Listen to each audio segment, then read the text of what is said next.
Welcome back to your number one stop for all things polling and elections in the United States. Today, we're going to be looking at the CBS poll and looking at the demographic crosstabs and showing the electoral college map it produces. Make sure to hit the like button and to subscribe for more content just like this. And so, this is the map. It is in fact Trump 297 to Harris's 241, which is very similar to the last video's map, which was 317 to 221 when we looked at the Rasmussen crosstabs, who happened to be a lot more accurate than CBS News. But I wanted to go ahead and show everybody what the crosstabs show for CBS News. Yes, Trump loses about a point with white voters in the national poll. He's at about, I think he wins them by like 11 or 12, something like that. So, but then Hispanics, the thing is, guys, yes, do I think he should, abandon white voters? No, because they are majority of the electorate, but he's making so much gains with some Hispanic voters and black voters that it offsets that.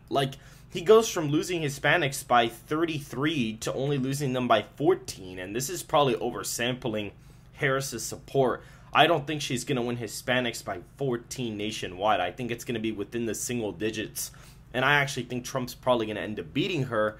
And with black voters, she's doing a couple of points worse, which really messes her up in Georgia for some reason. And black turnout is supposed to be a little bit lower this year, but we're going to assume that the turnout's going to be roughly the same.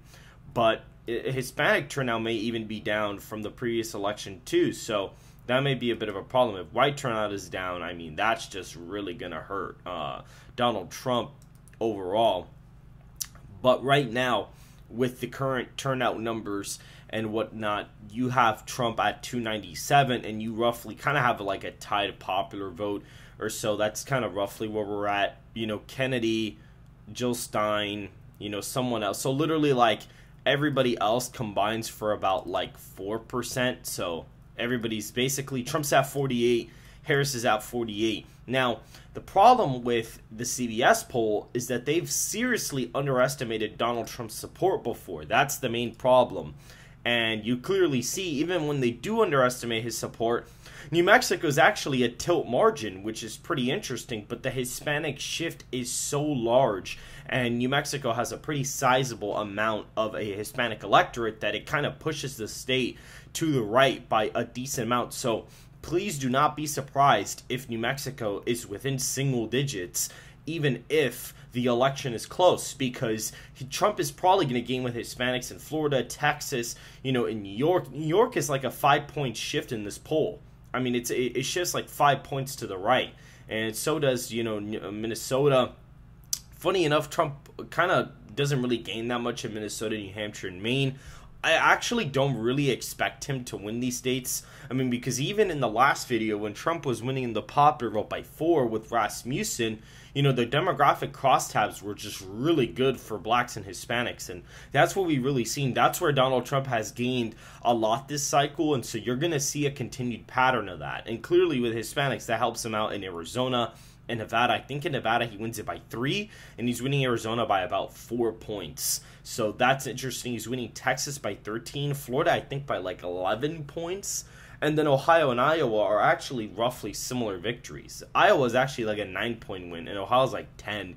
North Carolina's a 6-point win. Georgia's a 5-point victory, which is really interesting. The thing with Georgia is that the black electorate is a really high amount in Georgia. It's 33% of the electorate. So any losses for black voters, literally, Harris could lose 1% of black voters nationally and probably lose Georgia, because the electorate is just that large from the Atlanta suburbs and Atlanta City. And if, Trump makes a little bit of inroad, he's probably going to flip Georgia. And I think that more than likely, that may be his easiest flip of the night, to be honest with you. It's probably going to end up being Georgia. That's going to be the easiest pickup for him. Now, Trump's support with white voters has always been underestimated quite a bit. Do I expect him to lose ground with white voters? I mean, he's going to lose some ground with, like, you know, extreme voters when it comes to immigration and whatnot, because he hasn't been the most hardline on that. But he's also going to gain some independents that, you know, would have not voted for him before. So it's going to kind of cancel out. Like, I think he's probably going to gain, like, maybe 2 to 3 points with white voters on net. You know, it's going to be a different coalition, but he's going to gain about 2 or 3 points on net with white voters, in my opinion. And with Hispanics and African Americans, I think he's going to win Hispanics outright, which probably would give him New Mexico, to be honest. And I think more than likely he's going to get a decent amount of the black vote share. I think he's going to get about 25% this cycle. And so, you know, this is pretty close to this. I think in this poll, he's getting about roughly 16% of the African-American vote, which I think is pretty low for him. I think even in a worst-case scenario, I think he gets in the, you know, higher, you know, tens. I think he probably gets 18, 19% in a worst-case scenario.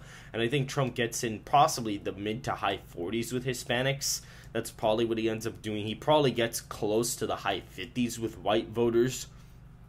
So that's kind of what I'm looking at. You also got to understand with the third parties, since the response bias is definitely favoring Kamala Harris, they're going to be affected in the crosstabs as well. So I do think Robert F. Kennedy Jr. is still going to get over 5% on Election Day. I do think he is, but I don't really think it's going to be as much as it would have been before. But I just kind of wanted to make this to make it clear to everybody. I mean, if you look at the crosstabs, and this is without me even doing cross-examination, which would be to go to their 2020 crosstabs and adjust from there, because if you go to their crosstabs, go to the 2020 exit polls and find the adjusted error and apply it to this, I guarantee you Trump would be winning Michigan and New Mexico. More than likely he'd be winning in these, because they've definitely underestimated Trump's support with white and Hispanic voters 100%.